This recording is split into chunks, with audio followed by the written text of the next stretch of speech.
அன்பான பிள்ளைகளே, உங்கள் ஒவ்வொருவரையும் என் அன்பு சூழ்ந்துள்ளது. உங்கள் வாழ்வில் நீங்கள் கடந்து செல்லும் ஒவ்வொரு பாதையையும் நான் அறிவேன். உங்கள் கண்ணீரும் புன்னகையும் எனக்குத் தெரியும். இன்று நான் உங்களோடு ஒரு உண்மையைப் பற்றி பேச வந்தேன். அது நம் வாழ்வில் பலமுறை நாம் சந்திக்கும் ஒரு சவாலைப் பற்றியது. நான் உங்களுக்காக காட்டிய வழியில், அன்பின் வழியில், அமைதியின் வழியில் சில இருண்ட சக்திகள் உங்களை திசைதிருப்ப முயலும். உங்கள் மனதைக் குழப்ப, உங்களை பயமுறுத்த, உங்கள் நம்பிக்கையை அசைக்க அவை முயற்சி செய்யும். ஆனால் நான் உங்களுக்குச் சொல்கிறேன், துஷ்டன் இனி உன் வழியாய் வருவதில்லை. இது ஒரு வெறும் வார்த்தை அல்ல, இது ஒரு வாக்குறுதி. இது என் வார்த்தை, என் வாக்கு. நீங்கள் என் வழியில் இருக்கும்போது உங்களை எந்த தீய சக்தியாலும் அசைக்க முடியாது. நான் உங்களோடு இருக்கிறேன். உங்கள் நம்பிக்கையே உங்கள் கவசமாக இருக்கும்.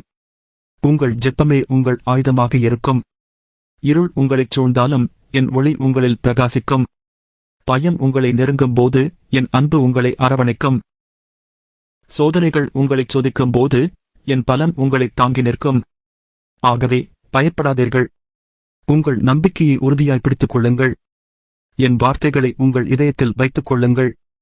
துஷ்டன் இனி உன் வழியாய் வருவதில்லை. ஏனெனில் நான் உன்னோடு இருக்கிறேன். நித்திய காலம் வரை உன்னோடு இருப்பேன். ஆமென்.